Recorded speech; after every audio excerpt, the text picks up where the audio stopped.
Okay, so this is Spicy AF. I'm back. And it's been a long time since I even touched a live button. We just got to get into this story. I watched everything. I watched NBC News, the interview. I even watched Tisa Tells. I don't always watch Tisa Tells.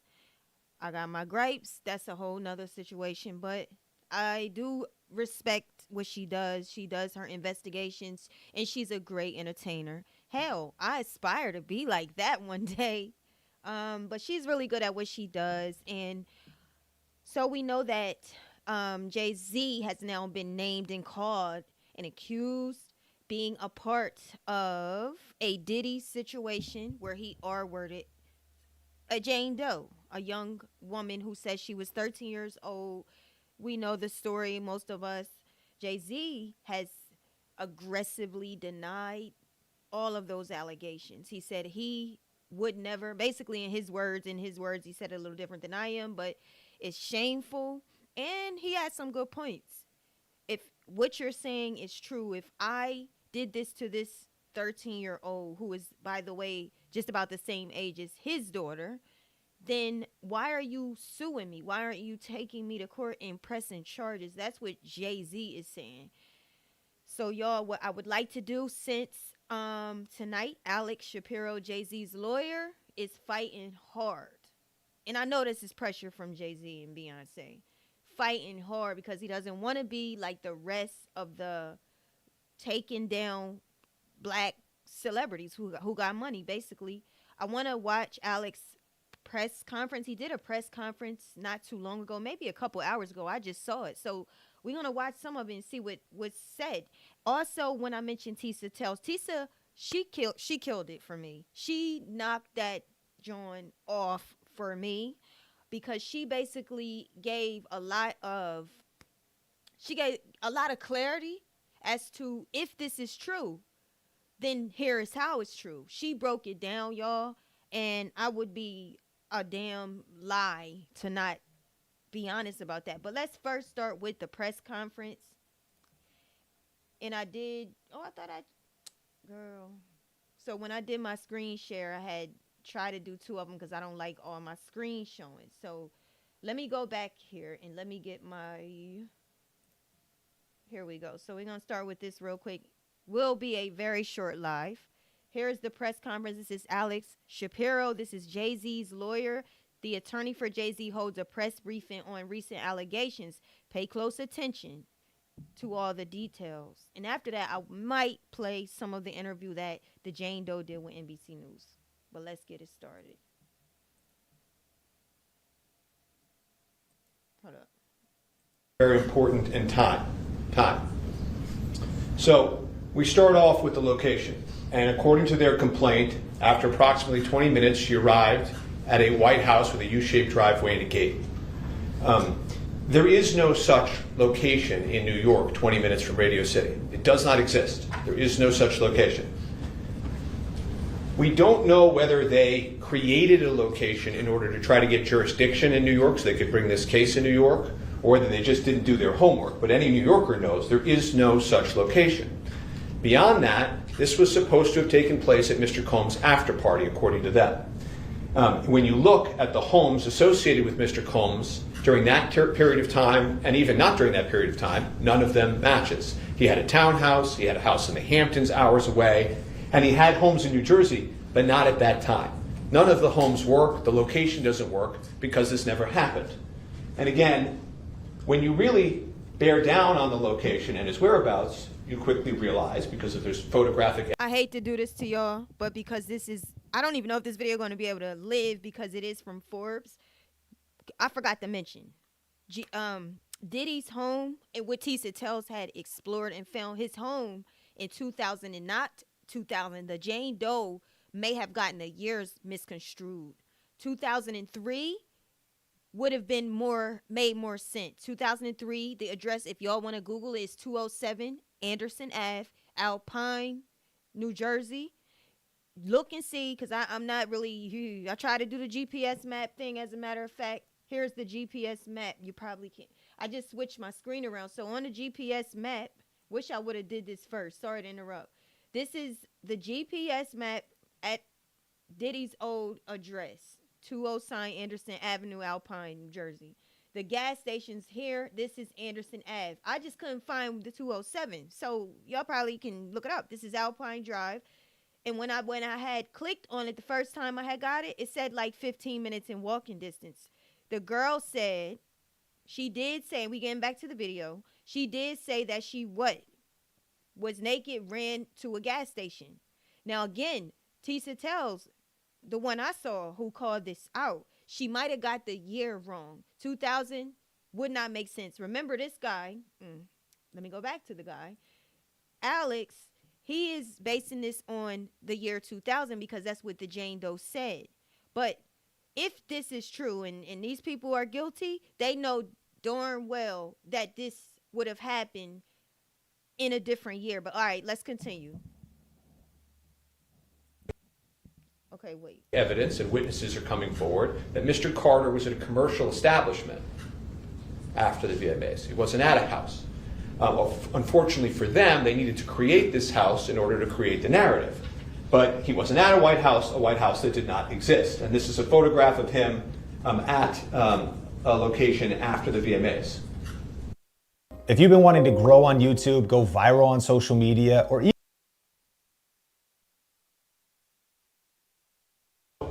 as we can continue through this, the Jane Doe does not say that the assault happened at a commercial establishment. She can't. That wouldn't make any sense. Yet they stand by it. They double down. They triple down. White House, White House. The White House doesn't exist. And then we get to the witnesses. And I think at the outset, everybody has to remember that in 24 years, not a single witness has ever come forward saying this happened. Quarter of a century. Think about that. She says she's at the party alone, this 13-year-old girl, and she finds herself in the room with the three most famous people at the party. Just think about how unnatural, how little common sense that makes. And according to her, one of the witnesses is a female celebrity who's just standing there watching the repetitive rape of a child.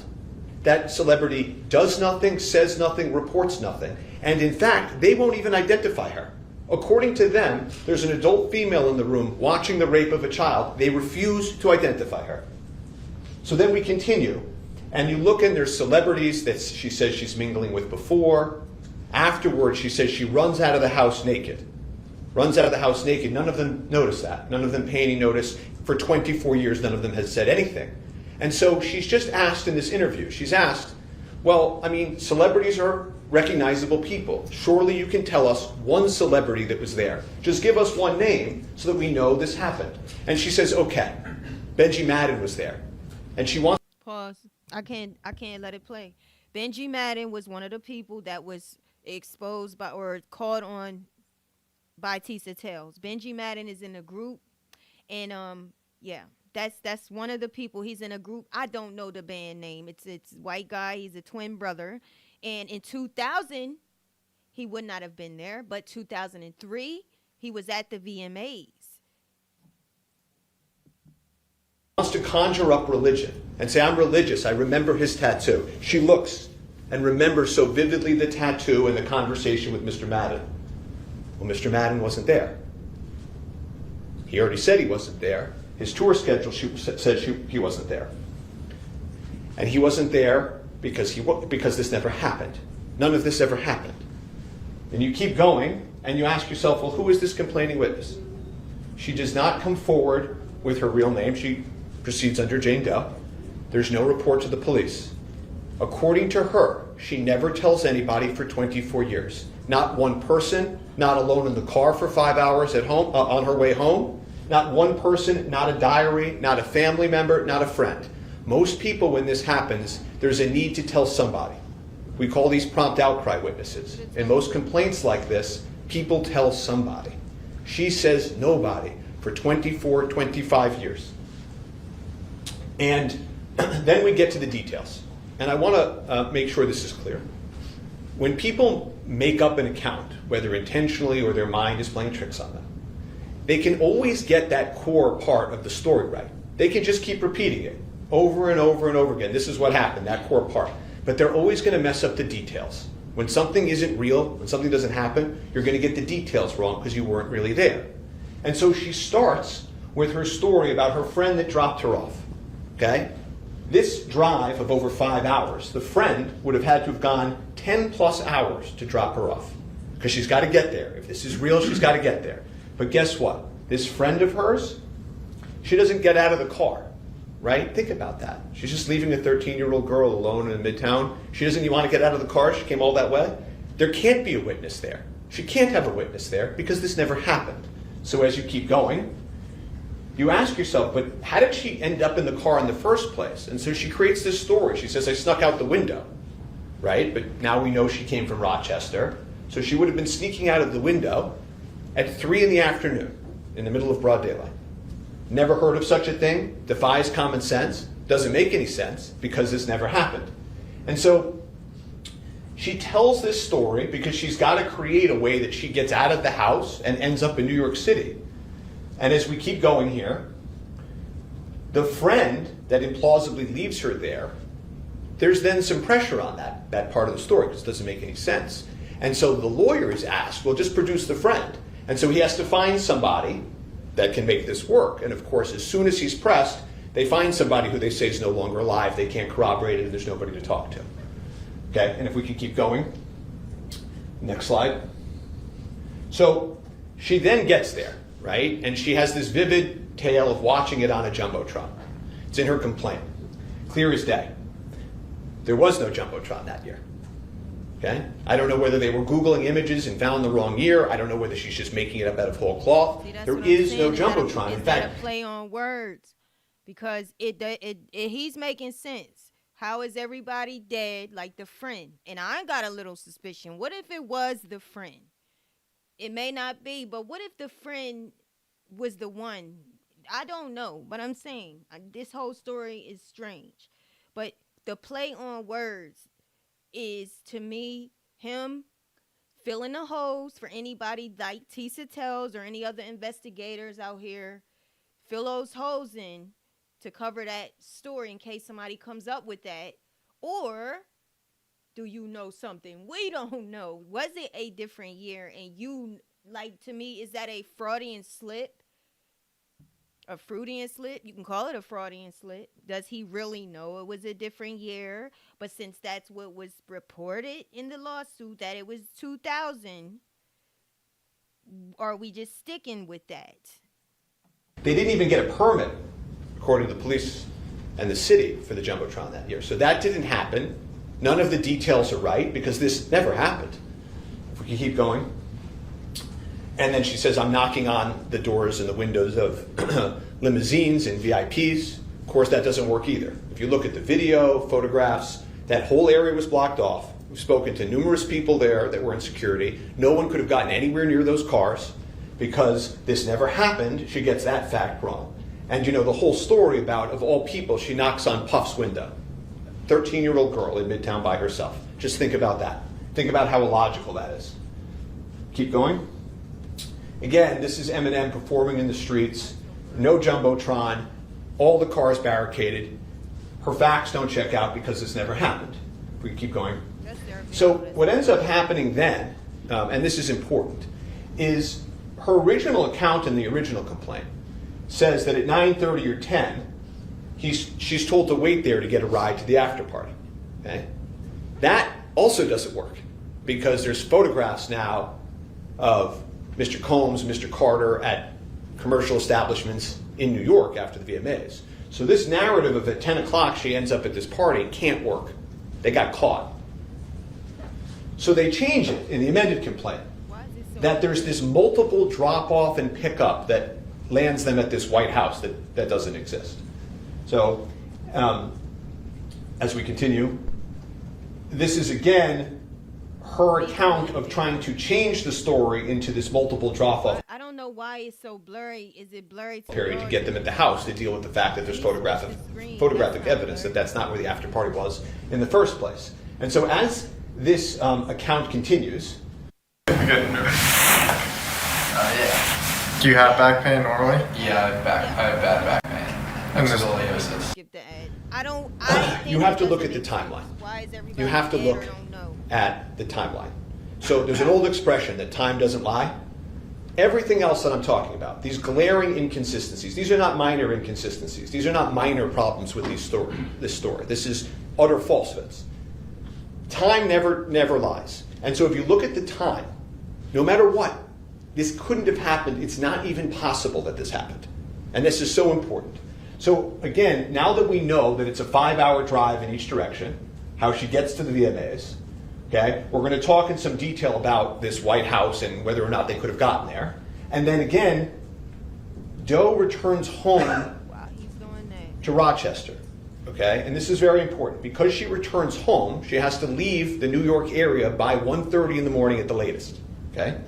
If you look at any of these White Houses, and you look at the closest gas stations that could be to any of these White Houses, you have to leave this White House party by 12:45 in order to get to the gas station at 1:30 to call your father to pick you up to get home to Rochester at 6:30. So remember, she only has till 12:45 for everything that she says to have happened. The VMAs end at after 11. So you're talking about a window of a little more than an hour that this could possibly have happened, even by their own account. And she says, during that little bit more than an hour, not only does she get to the house, not only is she inside mingling with celebrities, she has a drink, she's then sexually assaulted in front of an adult female multiple times. She gets out of that, she fights through it, she leaves the house naked. She gets all the way to the gas station. She had 37 minutes to possibly do this. Okay, even under their account. Okay, and of course, the biggest problem, perhaps of all, is there's photographs putting Mr. Combs and Mr. Carter at different places, not in a White House during that 37 minutes.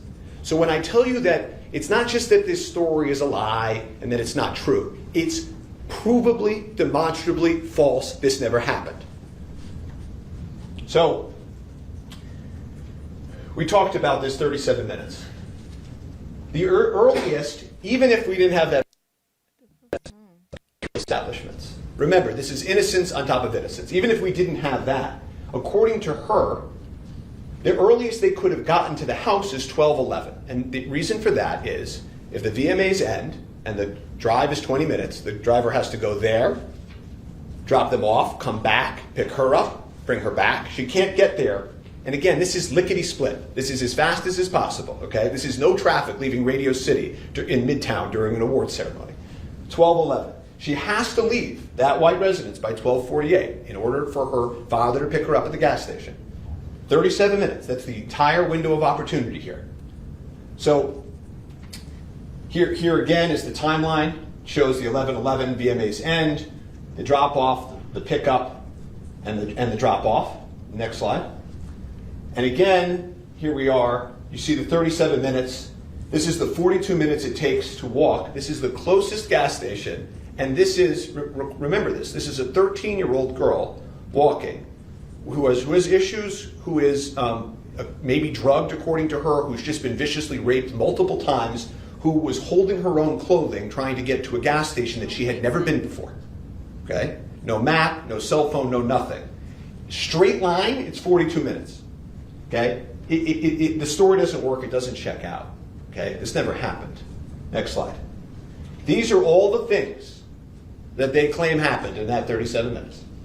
Okay? And again, 37 is giving them every benefit of the doubt as how long this window could be.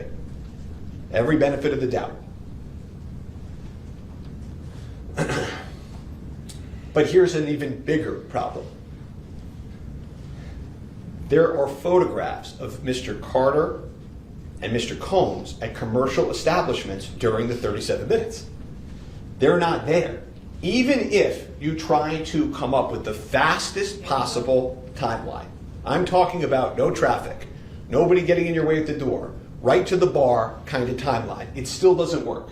Because they had to leave Radio City, they had to go to the commercial establishments. Mr. Combs is photographed at 2 different commercial establishments with Jennifer Lopez. 2 establishments. They had to go to both of those establishments and get back to the White House. Get back to the White House before she has to leave at 12:30. None of this can work. And in fact, and I think this is very important, you will notice in the photographs that Miss Lopez changes clothing between the two events that they go to in New York City. You can see in one photograph she's wearing one outfit and another. So she had to be able to, in this 40-minute window, get to multiple events. They're seen drinking, socializing. She has to change outfits, change her hair, all within 40 minutes to get to that White House in time.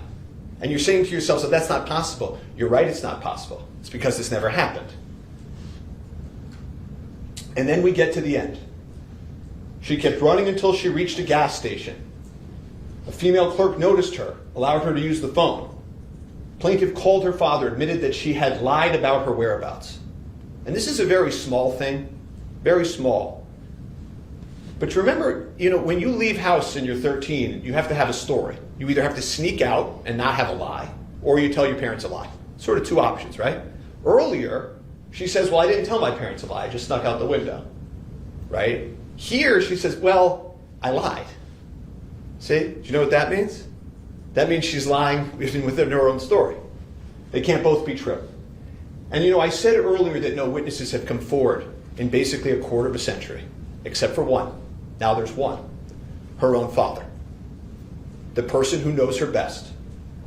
And he came forward too. And he said, you know what?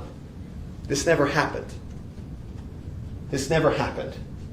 And his attention was drawn to it. I feel like I would remember that. And they said, but you've got a lot going on. Maybe you forgot this. You've got a lot going on. They told him, listen, you've got a lot going on. Try to see if they pressed him, if he stuck to his story.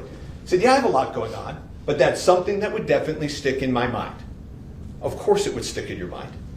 You drove 10 hours to pick up your 13-year-old daughter in New York City. It's not something you would forget. It's not something that he did forget because this never happened. And of course, just like the friend that couldn't be there at the beginning, you can't have a witness to something that never happened. When asked, well, what did you say to your father in the car? What did you talk about? Nothing. She says not a word was spoken. There can't be a conversation because this never happened. Getting into a car is one of the most dangerous parts of our... What y'all think? Y'all think that this never happened, or do you think it's possible they have the years switch? Even if that's the case, how do you prove with that 10 hour, like who's driving their friend 5 hours and leaving? That don't make sense. And all of a sudden the friend is dead. Nah, I don't know. Somebody got to cover that one for us. Somebody got to make that one make For the sense. people. And so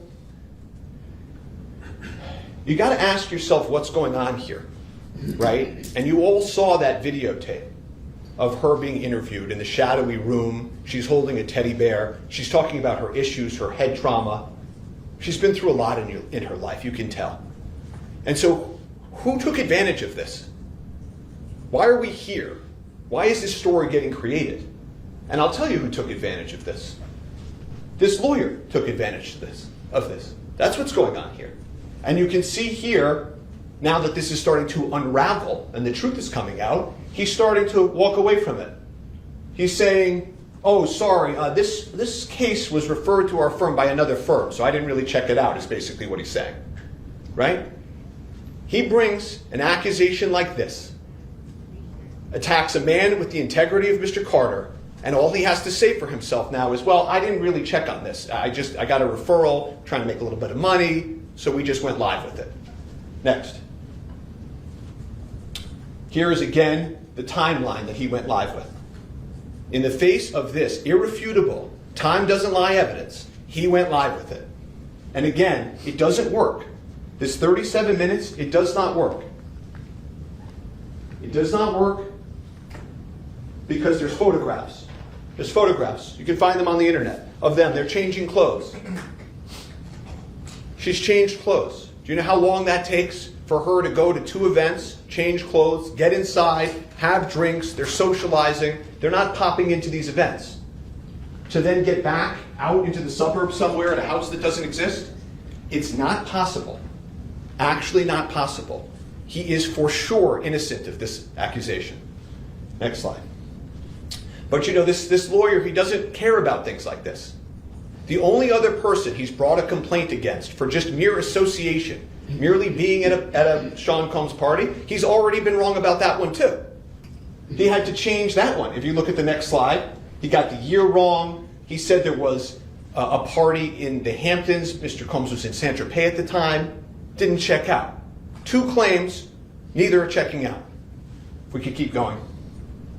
And we have this, individuals calling my office telling me story after story, and I'm not going to get sidetracked. People think I'm going to start saying, explaining he's a grifter and all these things about him. I'm not here to talk about him more than I need to. But there's people calling the office saying, yeah, they were being pressured to say stuff, to say that they were with Mr. Combs. These are affidavits. They're filed in court. This is what you're dealing with here. Next slide. And so this is who took advantage of the woman in the shadowy video. He gives a press conference, 1-800 number, and he claims 2 days after posting that press conference, 2 days, that he has 120 fully vetted plaintiffs. 120. Anybody that does this for real, anyone that knows what they're doing, knows to corroborate, to interrogate, and to be sure about even one person takes weeks. One person. You've got to find out if their story makes sense. Did they really get dropped off? Does any of it check out? Is there corroboration? Are there any witnesses? It takes weeks for one. He had 120 in 2 days. When he files these cases, he doesn't even enter his notice of appearance. He just has some other lawyer file them. He holds these press conferences. He says, listen, anybody out there, just call the 1-800 number. If you can put yourself anywhere near a Sean Combs party at any point, we can go after the other celebrities there. We can make money together. Just call the 1-800 number. That's all you need to do. And then we'll send a letter to the celebrity. They're not going to want to have this in the public light. And they're going to be shaken down and they'll send us money. So he just called the number. And Mr. Carter said no. He said, that's not going to happen anymore. I'm going to put my foot down. And that's what he did. And I would urge any other celebrity that's being shaken down right now to do the same thing and to stand with truth. None of this ever happened. And what this 1-800 lawyer is doing, he's taking the justice away from this. He's destroying this opportunity and the voices of real victims. And it's got to end. So, are there any questions? I don't know if y'all want to hear it. Yes. One question. Sure. So for the people that are calling your office, I'm assuming if it's not dismissed, like worst case scenario, and you guys move forward to try and show that everything that you just told us, what evidence are you guys submitting other than the accounts that they're giving you over the phone? Like, or do any of those people calling you have like emails between them and Buzbee or text conversations where they're encouraging this stuff? Yeah, so let me divide that question into two if I can. We expect the case to be dismissed. If it's not, eventually this will all crumble because it can't possibly have happened mathematically. You don't even need witnesses. They don't have any witnesses because this never happened, and you don't need witnesses because the time doesn't work. There's literally photographic evidence that proves that this could not have happened. In terms of what's going to happen to Mr. Buzbee for this racket and everything else going on, time will tell. But this is how things unravel. Yes, sir. Yeah. Who is Lex Intelligence, and has your firm ever hired them in connection with Tony Buzbee to investigate Tony Buzbee as he's alleged? I don't know that firm, don't know those people, and the answer is no. So this might just be an extension of the first question, but you said that there were people calling saying they were being pressured to say that they were with Mr. Combs. Can you elaborate on that, please? Are they calling you to say if they're being pressured? Yeah, there was a witness that came forward that contacted my office and submitted an affidavit in court regarding this that accounted for what occurred on that day, which was they called the Buzbee firm. They said they had an inquiry. The inquiry had nothing to do with Mr. Combs, Mr. Carter, or any of this. And the people at the Buzbee firm said, well, why don't we try to push this in the direction of the Combs case? That's a better decision in sum and substance. That's a better way to go here. This individual refused to do that, contacted my office and signed them, and then an affidavit was submitted to court. Yes? You mentioned the letters that Buzbee's been sending out to unnamed celebrities in relation to these Combs lawsuits. What were your interactions on behalf of Mr. Carter before he was renamed to the amended complaint? Well, after the letter was received, we obviously knew this was completely false and we weren't going to be shaken down, so the efforts were nothing because there was nothing to discuss in any meaningful way. Do you know who the Jane Doe is, like her actual identity? Has there been research into that on your end? Yeah, it's a fair question. Because she's been blacked out in the video and because a court has not unmasked her in court, I'm not going to get into her identity. You will notice that I did not get into some of her issues. I don't want to, it's really sad in many respects, and I don't want to get into that, so I'm not going to unmask her here today. Has the accuser tried to reach out to Mr. Carter before, or any of this camp, or anyone? Not to my knowledge. That's a good question. Yes. Buzbee indicated that there was a second alleged victim. Has he given any notice that he's pursuing that claim as well? No, and I would hope not after what's going on here. Yes. You mentioned in your recent filing on this docket that you were intending to file a motion to dismiss. What's the timeline on that? Are you working on that? Yeah, so we did file a motion to dismiss the day after this was filed. Right. The Rule 11 letter, which basically says that a lawyer is not allowed to do this. You're not allowed to not vet a claim and file a false claim in court, or it needs to come down. The way that that works, and it's a little technical, is that the court has to allow you to file faster than you should otherwise be allowed to file. So we are hopeful that the court will respond today, and we will file that. If not, there are other things that we're going to do to bring the truth to light. Are there any other questions? Yes. Are there any witnesses who will be corroborating Mr. Carter's testimony that he was not there that night? Or is that sort of what you're hinting at, that if necessary, you will provide those people? Yeah, I mean, it's like asking to corroborate something that never happened. I mean, there are dozens and dozens of people that are going to say there was no party at the White House, that put all of these celebrities where they're already put in photographs in different places, not at a White House. Remember, according to her, all three of these people, I mean, you all have seen the photographs, I mean, on the internet, and I just showed you some. All three of these people would have had to have been at this White House together, alone in a room. Just think about that. Alone in a room with this 13-year-old girl at exactly the time that they're at commercial establishments. So I mean, there's no proof better than time. But of course, there are going to be people that are going to say that they were all out that night and nowhere near a White House, and they went to an after party at a commercial establishment, and this is all fantasy. If this case is dismissed after that, are you guys decided indefinitely to file anything in addition, like a defamation lawsuit? This issue with a lawyer taking advantage of the situation is going to be dealt with, I can assure you.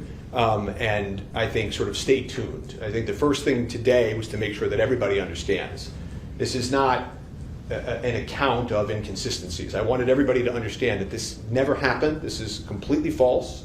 And then we'll move forward from there.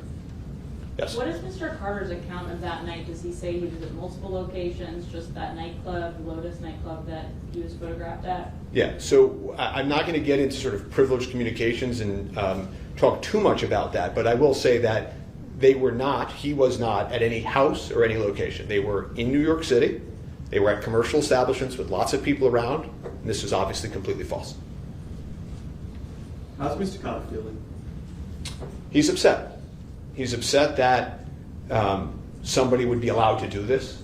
They would make a mockery of the system like this.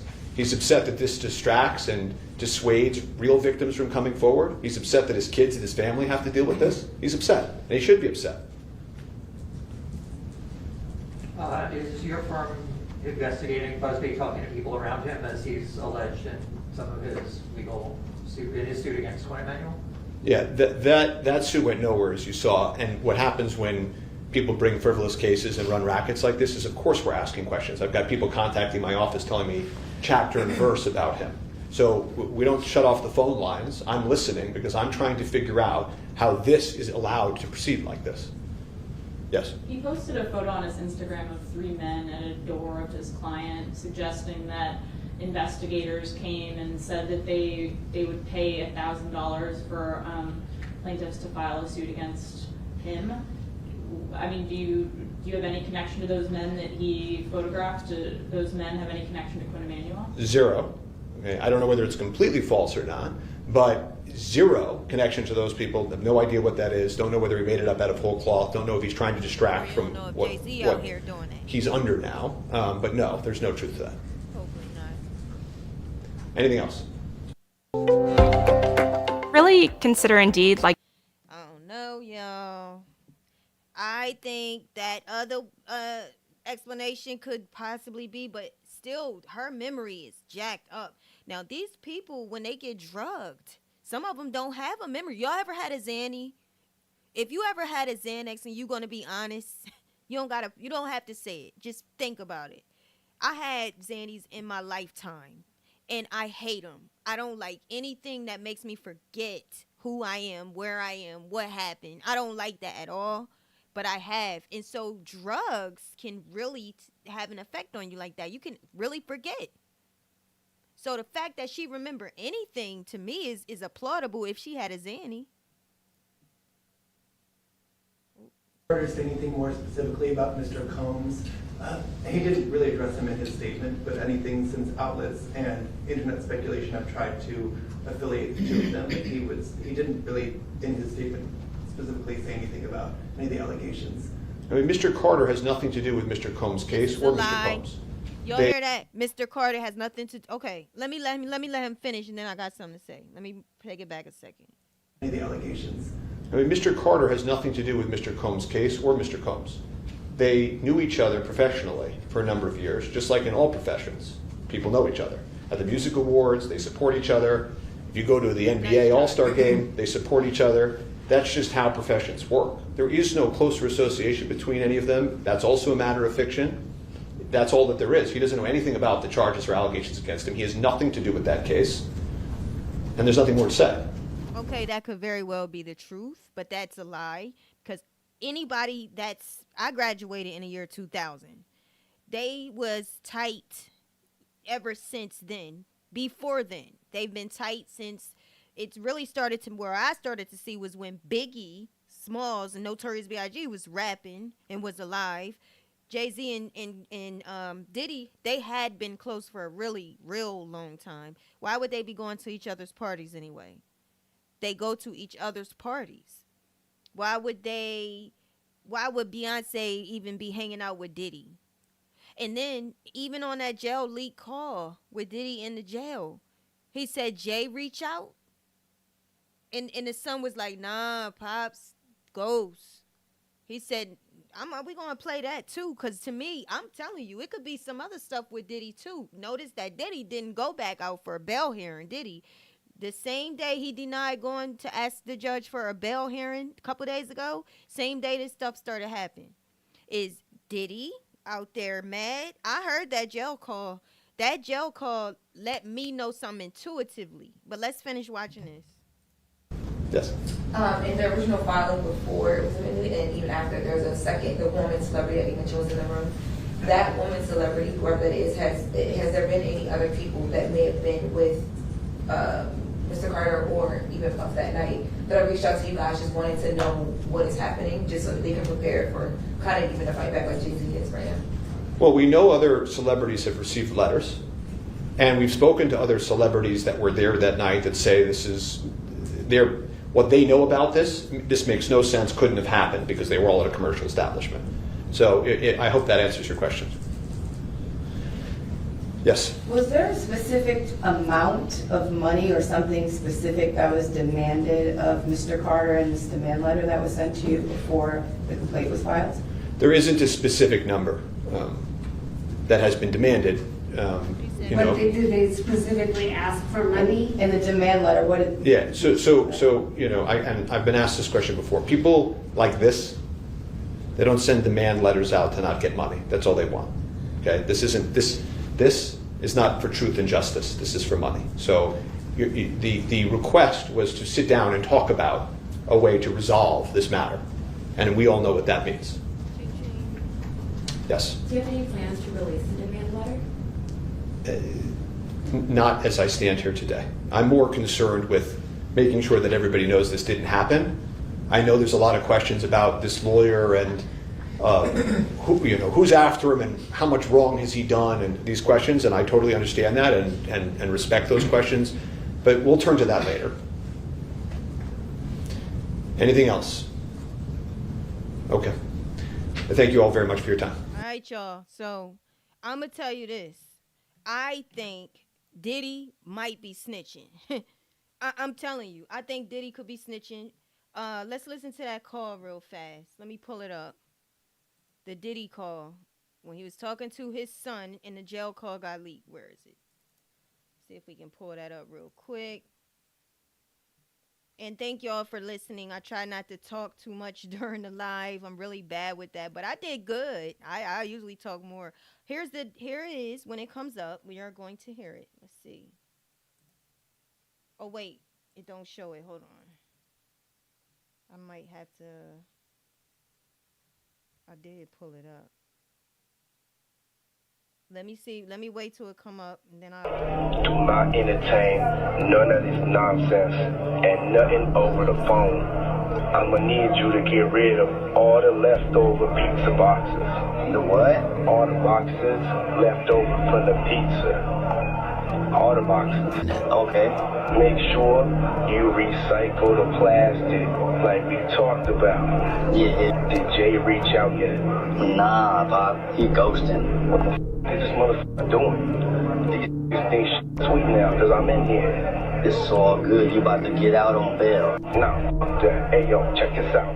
Need you to reach out to the producer. Hold up. Did Jay reach out? Like we talked about. Yeah. Did Jay reach out yet? Nah, Bob. He ghosting. What the f*** is this motherfucker doing? These things sweet now because I'm in here. It's all good. You about to get out on bail. Nah, fuck that. Hey, yo, check this out. Need you to reach out to the producer. Let these motherfuckers know there's a release date for that new Netflix movie. Alright, Pop. It's fucking crazy right now. Everybody out there quiet as a motherfucker, Yeah. Yep. So, if y'all don't put two and two together, anybody else from the hood, and it's not wrong if you're from the suburbs. I'm not from the ghetto. I'm not ghetto, but I am from the hood, the streets. I know the streets, and I know the language. We do know the pizza boxes by now means children, right? We do know that these 6 celebrities, I hated that our people, African American or black, I call us African American. Some of us really got DNA in Africa. That are people who really make it and who really become billionaires and millionaires, they end up stuck in some crap. Yes, white people, Asian people, Spanish, whatever, other people get in stuff, but we are the most marginalized, oppressed people, and we cannot afford to let them do us like that. So I hate that they have to be in this because they was supposed to be our heroes. And this is an expose that for some of them, because some of them had the opportunities to help us. They had the opportunities to help us, and they didn't. What did they do? Honestly, I'm going to be honest. Jay-Z never seemed to smile at black people. I don't like that. When his fans are trying to, can they get an autograph? They call him, yo, Jay. They even try to talk to Beyonce. What does he do? He, a lot of times, ignores them, shuns them. He ignores them. One lady earlier on in his career, he punched her. He mushed her. He mushed her, a black woman. But when he gets in front of white people, I see how he smiles. I see how his face glows when he is in front of somebody that's white. So I don't respect that, and I do feel like this is the payback. So yeah, you're going to have to face some of this. But if y'all notice, he did say, did Jay reach out? He said, what the F is he doing? He said, let Netflix know that production is getting ready to come out. To me, that's a sign right there that Diddy is not letting them that was involved in a lot of the stuff that he was doing, not letting them slide. They're not even reaching out. And you telling me, Alex, that Jay-Z and Diddy wasn't cool? He called him Jay, and he expected Jay to reach out. We know that Jay-Z and Diddy was really cool. We know they was real cool. Anyway, y'all, I don't want to bore y'all. Let's just move on. I'm about to get up off of here. Okay, I'm stuck on the screen. Let me see. The next thing I'm going to show y'all real fast is, where am I? They get off of that. I want to go to, so the gas station I showed you already. From the address, 207 Anderson Avenue, that is the old home allegedly in 2003 in New Jersey. That home was next to celebrities like Mary J. Blige, Lil Kim. A lot of them was in that vicinity. It's close to New York City, and when you there, when you a celebrity and you live there, you go to Jersey. You move to Jersey. All right, let's just listen to a little bit of what this accuser is saying. And Yeah, let's just listen to a little bit of it. I think it's not even that long. Advocate for yourself. You should always advocate for yourself and be a voice for yourself. You should never let what somebody else did ruin or run your life. A 38-year-old mother from Alabama who has filed a lawsuit accusing Sean Diddy Combs and Jay-Z of raping her when she was 13 years old is speaking out to NBC News for the first time. She asked us not to reveal her identity. What made you want to come forward and talk today? Because I think that I've been quiet long enough about what I've been through, and it's been hard enough to be quiet. But it's a chapter of my life that I'd like to close. An NBC News review of her account found inconsistencies with her allegations. She says that she went to the MTV Video Music Awards in 2000 to catch a glimpse of her favorite celebrities. You weren't scared to be all alone? No, with having autism is like feeling like you live your life in a shatterproof juggle ball. The world's on fire. The fire is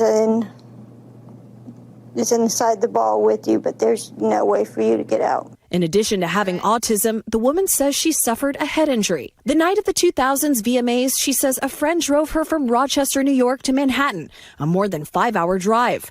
Her attorney provided NBC News with the name of the friend who has since died. The woman says she spoke to Combs's limo driver who offered her a ride to an after party. I stumbled upon Diddy's driver who told me that I was exactly what Diddy was looking for.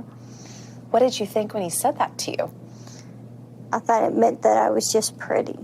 She went to a White House, she says, where she spoke to musicians Benji Madden and his brother. I'm talking to Benji Madden about his tattoo because, I have about his tattoo that's the Last Supper because I have a religious background. So it was just something to talk about. In a statement to NBC News, a representative of the Maddens confirmed that they did not attend the 2000 VMAs and that they were on tour in the Midwest at the time. At the after party, she says she had a drink that made her feel woozy. Then she says Combs and Carter took turns raping her while a female celebrity watched. JC comes in and rapes me. He at that point I was fighting, trying to get away from him, and he put his hand over my mouth and told me to stop it, cut the. After the alleged rape, she says she ran to a gas station where she called her father, who picked her up and drove her home. We rode home in silence. He didn't ask me what happened. He didn't ask me what I did or where I was. In an interview with NBC News, her father said he could not verify the claims. Quote, "I felt like I would remember that, and I don't. I have a lot going on, but that's something that would definitely stick in my mind," he said. When we asked the woman about the contradictions in a phone interview on Friday, she said that she stands by her statements. "I have made some mistakes," she said. "Honestly, what is the clearest is what happened to me." The inconsistencies in her account of an incident alleged to have happened 24 years ago does not necessarily mean the allegations are false. The accuser's attorney, Tony Buzbee, said, "Because we have interrogated her intensely, she has even agreed to submit to a polygraph. This has been extremely distressing for her, to the point she has experienced seizures and had to seek medical treatment due to the stress." In a statement to NBC News, Sean Carter said this incident didn't happen, and yet he filed it in court and doubled down in the press. "True justice is coming. We fight from victory, not for victory." Is any part of you scared coming out against such powerful people? Yeah, I'm scared of what could happen, but I'm more afraid of letting it eat me alive from the inside out than I am of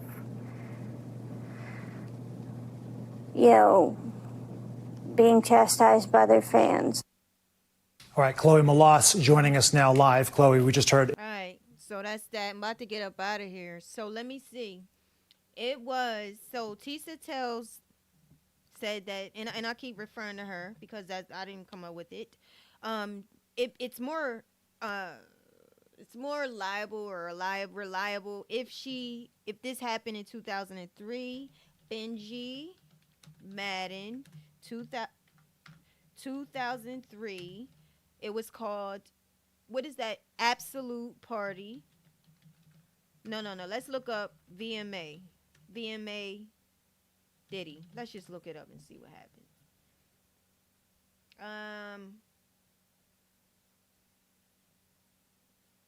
Let me look up the images and see if I can see him.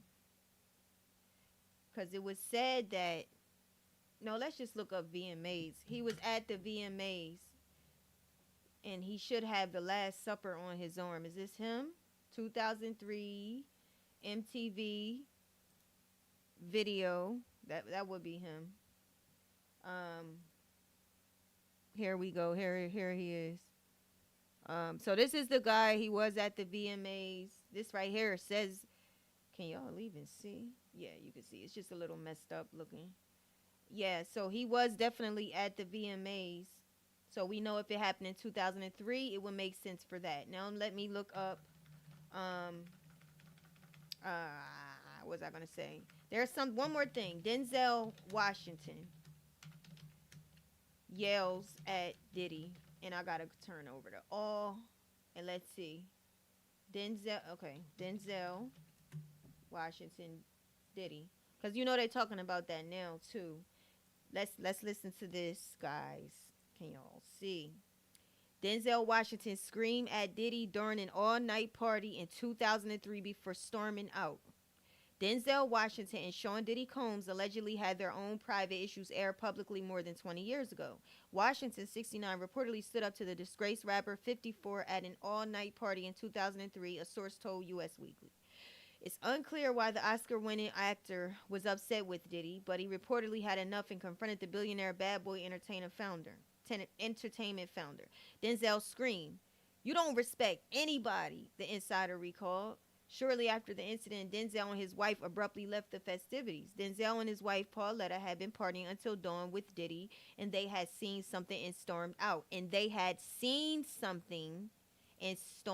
out. The source said it's unclear what the couple witnessed at the event. Fox News Digital has reached out to representatives for both Washington and Combs.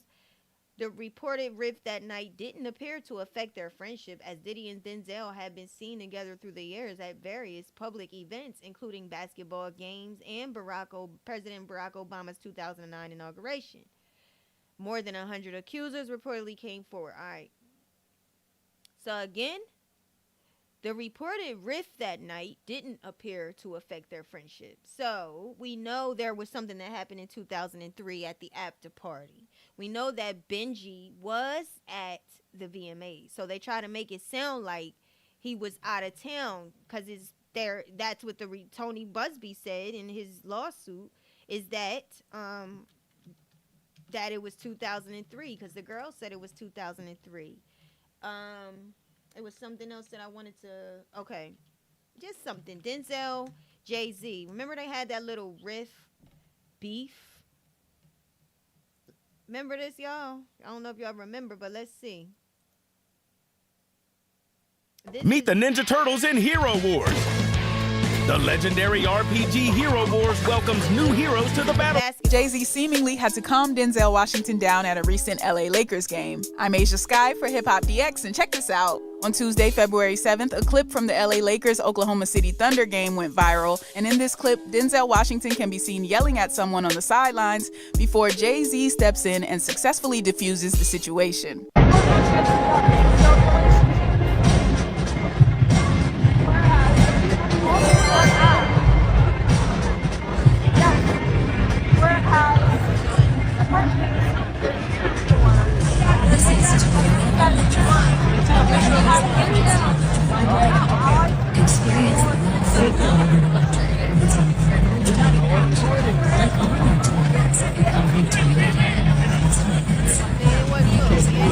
The pair are then seen throwing their arms around each other before laughing and smiling. Through the years, Denzel still maintained his friendship with Diddy and Jay-Z. So what I would do, Tony, they tell me he's on vacation.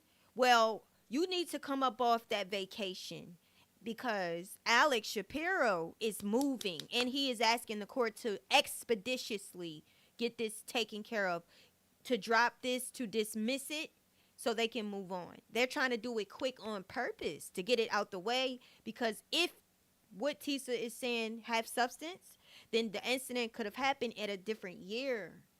That makes more sense to me. It makes more sense. Denzel screaming in 2003 at Diddy and telling at a party, telling him, "You don't respect nobody." He walked into something maybe and saw something with his wife, and the fact that it was a 13-year-old, that right there, Benji was at the VMAs. Oh yeah, and what about Eminem, who they said was not there or was outside? Was Eminem VMAs 2003? Was he there? Maybe not in the year 2000, but he was there in 2003. Now let's find one that say 2000. Here we go, right here. He was there. Eminem and 50 Cent during 2003. Make sure y'all can see it. This right here, 2003 MTV Video Music Awards. So he was there in 2003. Again, I think that the time, I agree with Tisa. I think the time is off. I think I might want to try to investigate. I kind of want to see what happens, because I know that when Tony comes off his vacation, which he better get off that vacation for his own credibility, he needs to get on this, because Shapiro did that press conference tonight. He did that today. That was today. So I think that's very important for Tony to save his credibility and come and refute and do a extensive investigation. Subpoena. Can you subpoena somebody if it's a lawsuit? If you can, then he needs to get down there and question Denzel. They need to subpoena Denzel Washington, Pauletta Washington. They need to subpoena Eminem and also Benji and ask them about 2003. Because again, if y'all ever had a Xanax, and I don't condone them, I don't like those pills. To me, nobody should be taking them pills, man. Them pills will have you forget everything. I had probably in my life, I had probably 2 of them in my lifetime. And I didn't like that. I didn't like that feeling. I completely forgot my whole night. I didn't know what happened. Pills are very powerful. So it does make sense that she don't remember everything. It makes total 100% sense to me if people are saying they're drugged. I appreciate y'all hanging out with me. Stay tuned, because I'm definitely going to see what happens. Maybe Tony's going to say something else. Let me know. Now, if y'all do the GPS that address and see where the gas station is, because I thought it was like 15 minutes away in walking distance. But if the girl is drugged, how is she getting there? You know, how? And how is it that, in Jay-Z's defense, how is it that the one source you have, the person that drove you there, she's dead. She's not alive anymore. And how is it your dad don't remember? So those things are suspicious. But I'll come back some other time, y'all. Please hit the like button just to help support. Please help this small YouTuber try to get somewhere, please. And I'll see y'all later. Peace.